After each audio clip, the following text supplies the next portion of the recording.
politics. It'll help you see things a different way if you want to spend a little bit of time with us looking today at our brains. And the question today is, are they our best friend or our worst enemy?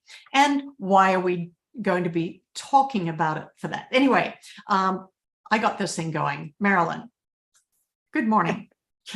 Good morning, Karen. This is Coast to Coast. Karen's in Philadelphia. I'm out in California. And this is part of an ongoing project that we're putting together for all the angry moms out there, and putting together a guidebook for you all. Yeah, angry moms. There's a couple of them that I've met along the way of my momhood. I don't know about you, Karen, but no, don't ask the kids. Yeah. But we thought about this for a long time. Karen actually thought about it longer than I have. But putting together a cookbook, a recipe for better conversations with our family, our friends, colleagues, etc. And we titled it Angry Moms on Purpose, because angry moms have a lot of feelings, because we love and we care. And every once in a while, that love and care hops out of us explosively, passionately. And with passion, we love and care at times, from time to time. But before we get into all the mechanics of that, one of the things that Karen has been addressing for several years in her education courses and in her many years of work, decades of work at the United Nations, is what gets in the way of, or helps us, can do both, when we're negotiating kind of complex conversations or difficult situations, or just multitasking, in the working world. And both of us have been professionals in the working world, quote unquote. That's where people are busy doing stuff. And getting paid for it and all that. But have confronted these issues over the years. And one of the things that she's kind of uncovered and able to very entertainingly, but also seriously describe, is what's going on all the time underneath the surface. Underneath the hood. Underneath the hood, yes. She's a mechanic. You need to know that. She took apart a motorcycle and put it all back together at one point in her life, just out of curiosity, and put it back together. I had 2 screws left over, and they never seemed to be. They weren't the kind of screws that were essential to the engine or the drive shaft, the chain, or whatever else. But anyway, sorry, that aside. Well, just to share from the camaraderie friendship side, I've always wondered if Karen didn't have those 2 screws loose somewhere all the time. As she's a very imaginative and creative thinker, and you'll see that in just a moment. But there is underlying all of our activities, all of our endeavors, all of our conversations, there is something that's always going on, and that's our brains. They don't even, our brains. They don't even rest at night. Our brain doesn't even rest at night. Mine's particularly busy some nights, and I can't even sleep because it's so busy, but that's rare. But anyway, Karen, delve into this concept of it. We call it the 3 brains, but it is just our brain. And we do kind of have 3 brains, just to throw this in. We have brain cells in our heart and brain cells in our guts, but we're going to look at the big one up here. The conventional one. But also, I just wanted to jump back in, slide us back to when you first introduced the idea of our cookbook or recipe book for angry moms. Just to add in there that part of my push for that is, while yes, most of us do know an angry mom, many of us moms have been angry at least one time in our life. Our kids have generally experience that ire sometime or another. But part of the main purpose of kind of owning that in a way is recognizing that our emotions are not bad. They're not innately bad. Anger isn't innately bad. And I really felt like it was important to own the anger, and instead of it being like a point of shame per se, and there's been a lot of that around, in society, one way or another. But it's simply, when we think about emotions, and we'll see this as we start to look at the three brain stuff. But our emotions are their energy. They're the things that keep us moving. They're the things that help us identify our values and that drive us one way or another. So emotions are incredibly valuable, but society as a whole does not seem to like emotion. And our rational world, our university systems, our business world tend to say emotions have no place in the room. And yet they're always in the room. And some of the biggest challenges that I know that I've encountered were the ones that I didn't see coming. And a lot of the time, the ones that we don't see coming is because our rational minds are not looking for some of the emotional stuff. And so I hope that that's just kind of like a little bit of a why angry moms, why we take the time to look at the role, essentially the role of emotions, even in our functioning, our cognitive functioning. And I do want to just put out there is I incredibly value emotions, struggle with them, wrestle with them, even though a lot of the world that I've mostly worked in has been very, you could say, analytical. My undergraduate degree was in physics.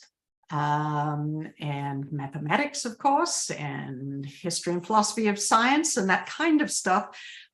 Worked with mechanics, worked with a lot of the digital stuff. I wrestle on a daily basis with coding elements and issues like that. But so I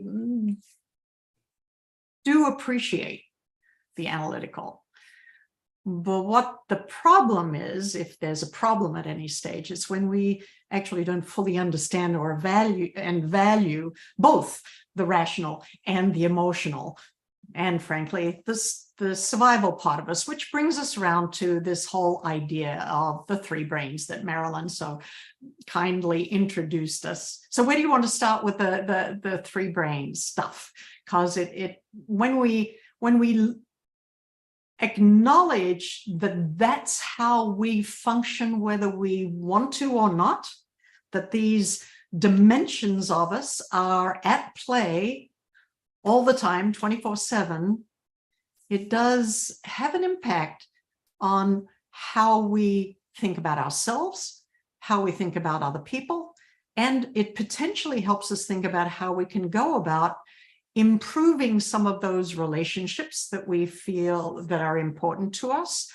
If not improving them, it can help us navigate them. It can help us negotiate those relationships. This insight can be very, very powerful when you draw upon it and utilize the insights that it provides you. So it gives you a vantage. I think of it as a vantage point, almost like standing on the top of the mountain, where you can see the dynamics going on below you, and you can envision what you therefore would need to do when you can see them all. When you're in the forest, you can't always see everything, but when we know that they're there, we have different choices. And so that's the whole point of looking at and taking the time to look at what really is going on under our hoods, or in the depths of our emotion, our emotional ocean that we have, that is constantly, 2/3 of our life. 2/3 of the planet, 2/3 of our life. And we'll get into some of those details as to why we even say 2/3. Marilyn. Yeah, just a caveat on that with anger. There's a couple of, at least in Western culture, a couple of things that in our owning of the angry moms, and that's kind of the niche, but the book can speak to anyone. And but there's two things about anger in our culture that I find quite interesting. And one is there's a dichotomy of evaluating anger when it's expressed. When, for example, and this is just in the word usage of things, we often say if a woman is angry, oh my goodness, she's losing control. She's out of control. Conversely, when a man gets angry, we go, oh, I guess he's taking control now. Yeah, he's attacking it or tackling it, or an athlete, well, I just got angry and I played my guts out. And we go, yay. So, but when a woman gets angry, it's like, oh, what are we going to do? She's out of control. I have to walk around on eggshells. Oh, yeah, no. Yeah.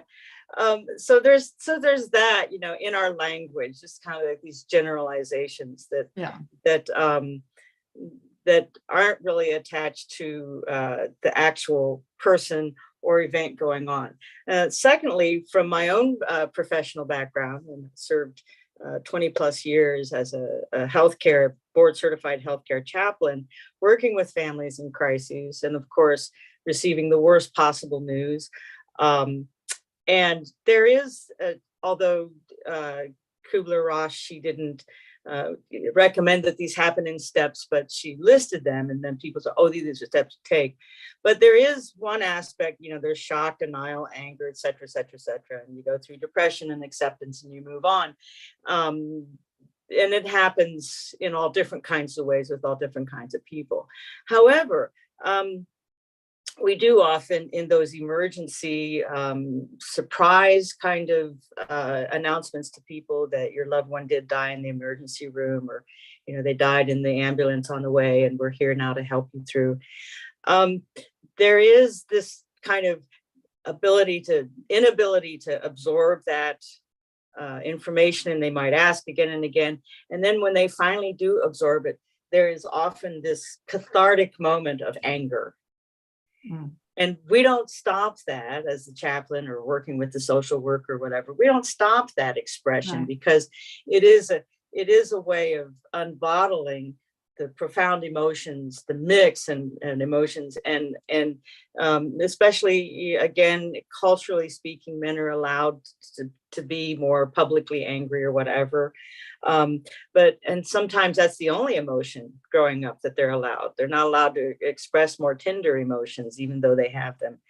But that anger can be very cathartic, as you said, Karen. It's a type of energy. And it doesn't have to be an antipathy against something. Anger doesn't have to be against something. It can just be expression of, this is what I'm passionate about. And why don't you get it?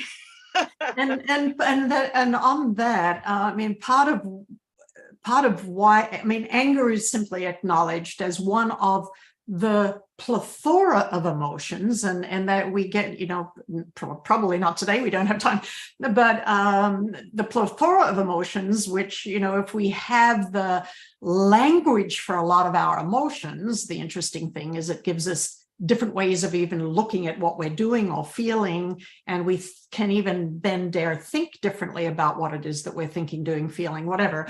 But if we were to chart out, so to speak, the energies associated with the various emotions, clearly anger is one of the most powerful, most energy filled. And so that, and that's not bad energy, it's energy. Right.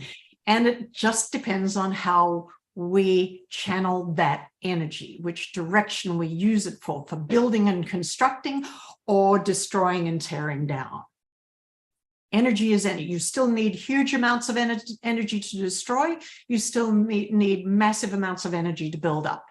The question is just going to be which one. Is it going to be a friend or your foe? Which is kind of, we're getting into that. So are we getting any closer to talking about the three brains? I think we are. I think we're right on the verge. Why don't we hop into it? Okay. Well, what I'm just going to do now is share. In a way, it's quite a simple thing. I'm just going to share the screen. This human algorithm.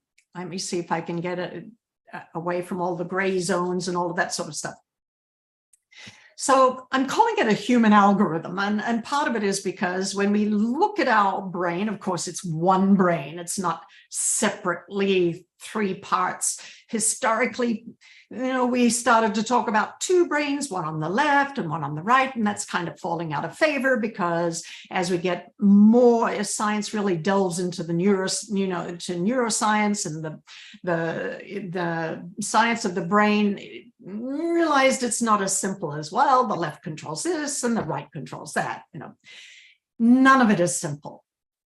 So this, dare we say three brains, and it's not trying to say that there are three parts of the brains, or if you poke one part, you're going to get this kind of a reaction. It's just not that kind of a thing.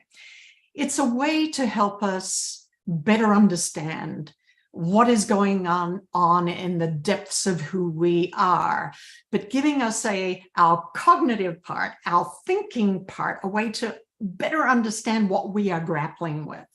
So this human algorithm, this interplay of these three parts of our brain are always in play. And so the first part that we look at, and it's the ancient part of our brains, and it's all to do with survival. And is it one part? No, because all parts of our brain are still contributing one way or another to the whole thing. But it is recognized that we have a set of, survival-oriented functions that go on. And so from that perspective, we're looking at our good old, what I've come to fondly call the lizard brain. And that deals with the reptilian complex, if you want to generalize it. But the interesting thing in the Kahneman version of looking at things, this is part of our fast brain, or the fast pre-rational activities of our brain. In other words, like the pistons go up and down, or like the deep ocean currents are always flowing, even if we're totally ignorant of them on the surface, bobbing up and down on the waves at the surface. These things are going on deep within us. So there's that survival, or L1. And so I use lizard brain, or L1, L2, L3, just to simplify things, when talking about them. So then that's just the survival part of us, the ancient part, the fundamental part that has kept humanity alive for what is it? 9 seconds of time in the Earth's history compared to the viruses or something. Anyway, whatever it is, we've been alive for a little while, at least, in the bigger picture. Then we've got the social emotional part, or the limbic area, which is the neo-mammalian complex, and it deals mostly with the emotions and the memories. But this is stuff that we don't have to think about to do. So again, it's in the pre-rational component. This is stuff our really smart bodies know how to do. And all of this stuff goes on, as Marilyn was saying, even while we're sleeping, our brains are cleaning themselves out and storing away the emotions and getting rid of old branches on the trees and making new connections within the brain. All kinds of stuff go on all the time that our cognitive side is totally unaware of. Now, it doesn't mean to say that we can't cultivate awareness, because we can, but it does require some kind of intention and discipline, self-discipline. This touches on, how as a system, nothing is totally disconnected from the other parts. And this brain system is profoundly interrelated. And so, people can get into learning, using feedback loops in their body and learning control and dial back your own breathing rate, dial back your heart rate, and all of those things. In other words, there's a lot of interaction between all of these parts of our brain. And then the third part is just our strategic part, the logical part of the brain, the part that we think to ourselves in, the language-based executive cognitive functions. And these, frankly, are really slow in comparison. I mean, we know stuff that's going on. We can jump. Our bodies will jump before our cognitive brain even fully realizes that there's something coming at us from left field that we need to get out of, that we don't think, oh, here comes something. Let me see, what should I do? Oh, I should jump. We've already done it. So this is who we are. This is who I am. This is who Marilyn is. This is who every single human being on the face of the earth is. And by and large, our wonderful logical brain that sees the reason and the rationality for everything, largely, a lot of the time, disregards our lizard brain and our limbic brain. We consciously talk down our limbic brain and our lizard brains. Our cognitive part is a little arrogant in that way. And dare I say, sometimes that costs us something, because many times, and going back to one of the main reasons that set me on this path away from physics, and history and philosophy of science, and then my work around the UN for 25 years. Part of what rerouted me in this journey that I've had was that I was involved in a very, I considered it quite significant project at the time. And right at the end, the whole thing was aborted, almost, not quite literally, but it was aborted right at the end. And I didn't see it coming. I was focused with my good old logical brain on the benefits, the outcomes, what needed to be in place, how you could do it, who was doing what, where they were, and I totally failed to see some of the potent drivers at play right in front of my eyes. It was that, I would have to say, profound shock that here I was. I thought I was a reasonably intelligent person. I thought I could read people pretty well, but I had some mighty powerful blind spots. And so a good part of, a number of years it took me after that was to dig in and try to figure out, how could that have happened? How could it have happened? And so if ever any smart person ever says, and you hear them say, I just didn't see it coming, you might want to think, maybe they weren't considering a couple of these other drivers in the lives and thinking and functioning of those who are not so obviously right in front of them. Sometimes in negotiations, it's the people who aren't in the room who are the ones who are actually controlling the whole outcome. Even if, in theory, the person in the room has the decision-making ability. But you can't always assume that just because somebody says they have it, that they actually do have it, et cetera, et cetera, et cetera. So you've got to have ways, in fact, if you know to look for that, you've got to have ways to begin to look for it. But the first step is understanding that that we have in our lives, each one of us, profound and deep and potent drivers at play, most of which we're not aware of. We're not always thinking about, we don't always factor them in adequately.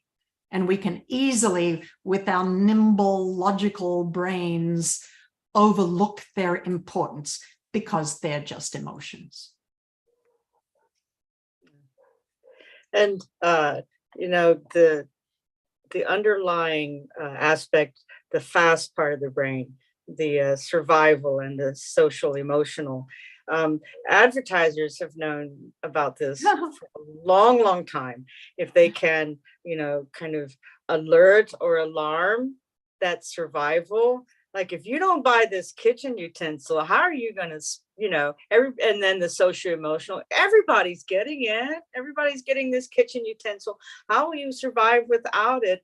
And then they don't even have to go any further. They can just go to the strategic brain. It's really, really shiny. And that's all that, so we have this reaction, then we get this emotional kind of arousal, and then a thought occurs.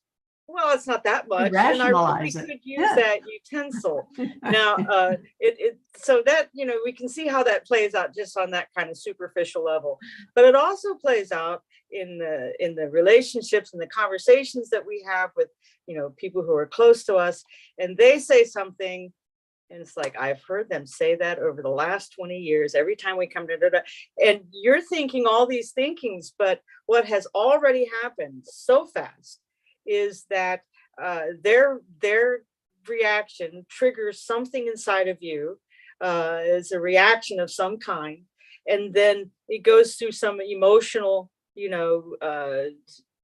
pathway. Been there before, heard that before, and then you think, man, they just have no right to say it that way, and that's what you come back with. You can't tell me that. And it comes out like that with some emotional force, some energy behind it, some energy. On the other hand, it can also be a very positive experience. Somebody says something and you have a reaction. Oh, and then you're thinking, my mom used to say that all the time. I forgot about that. And then you have this warm feeling, and you have some energy around that. In your case, the thing that you saw is that people from around the world had gathered in an international hotel, and there was a resolution in place to put forward in that program within the United Nations, to sign that resolution. And so hence your shock and dismay, because all that effort over all those years was suddenly kiboshed. And not in a very public manner. It was a few people that made up that decision because seemingly they felt they would relinquish control, and that hit their survival and social, emotional, in a negative way. And the thing is, the potency of the survival,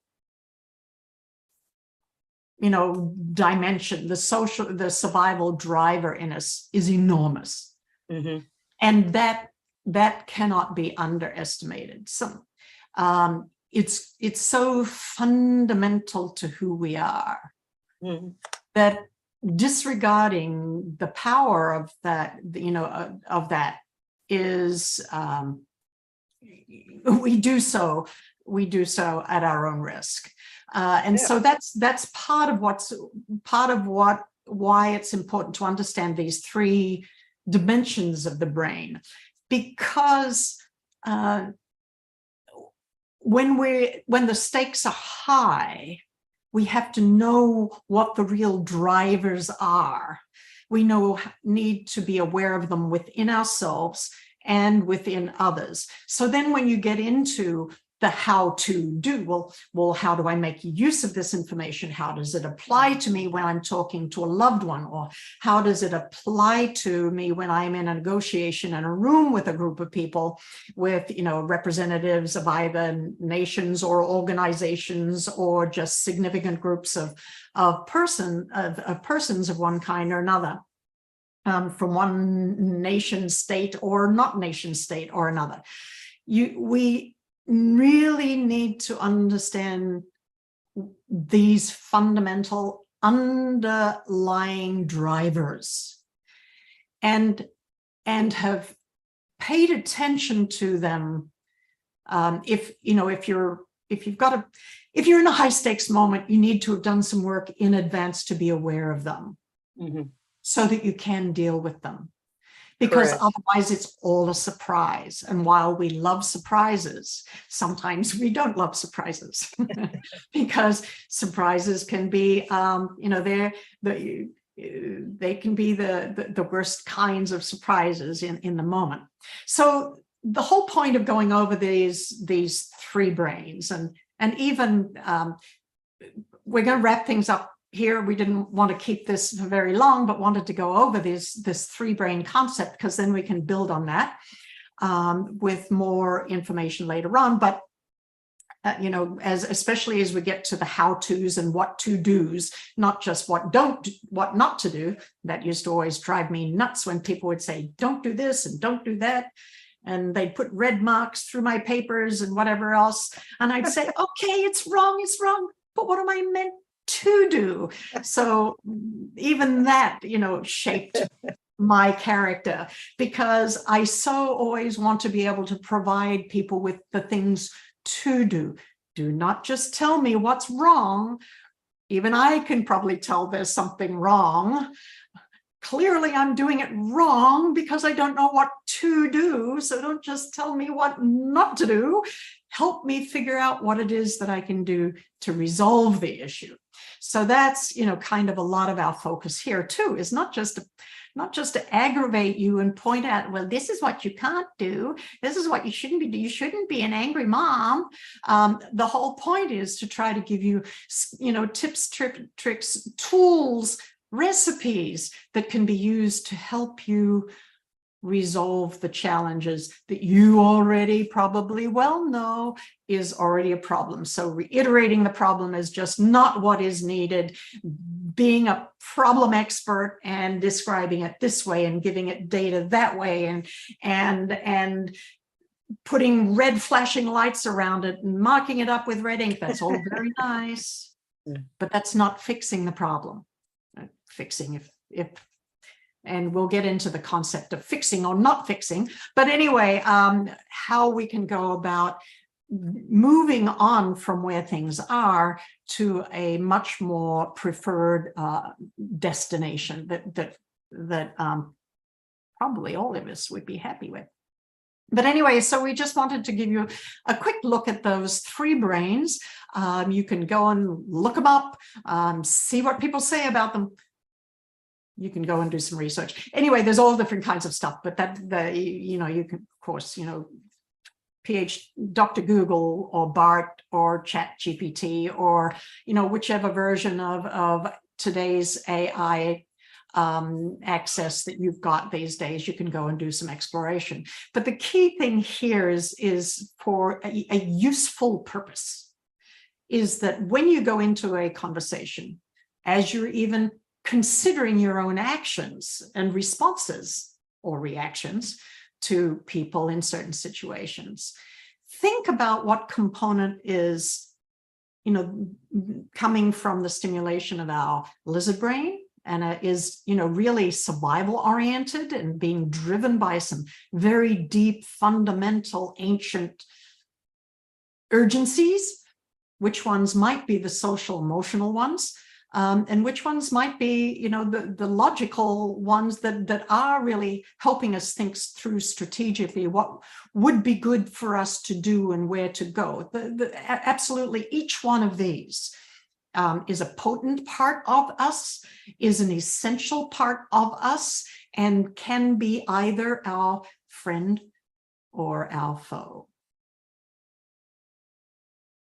Anything else you want to wrap up with, Marilyn? I kind of got onto real my quick, since you like there. since you like to leave people with what to do, I have a suggestion from my own professional background. When any kind of change, significant change, or even a slight minor change, does present in the pre-rational, the non-logical part of your brain, change. And change is what's next, and kind of there's a threat, and that will get your, lizard brain reacting, and that'll touch upon your emotive brain feeling. So you'll have reactions and feelings. And so when you feel that arising and your thoughts are kind of churning, one of the simple things that you can do to kind of give your brain a break, especially your logical brain, give it a break from the rush of survival emotional feelings, is take a deep breath. It does work. Do it 2 or 3 or 4 times. Take a breath, give pause, and allow then the slower brain to catch up with all that stuff that's rushing at it and go, okay, I get it. This is a change. Boss hasn't done this before. Now they're doing this. Okay, let's just take a deep breath and give some oxygen then for the front, or what they call the frontal, part of their brain. But for your logical, executive thinking, assessing brain, to give that a chance to do its work rather than being rushed. And on that one, just give that sudden injection of chemicals that go into the brain, a few seconds to do its job, and then ebb and flow, go through its own ebb and flow. Because as we know, nothing lasts forever, not even our emotions that are at that instant all that there is. But a few seconds later, as the chemicals disperse or they've done their job and they move on, and if we don't reaffirm and keep that anxiety going, then it will pass. So taking a breath can do wonders. Thank you, Marilyn, for that. We're going to be back again, talking about something else, about 3 brains or some other part of what angry moms might be doing, what we can do, what is wonderful about angry moms, what is wonderful about emotions, what is terrible about emotions, tips and tricks. Anyway, we're not only dealing with one thing, when we don't just have pie in the sky, but we do want to be able to provide you with useful ways of understanding yourself, your loved ones, and your neighbor. We'll see you again.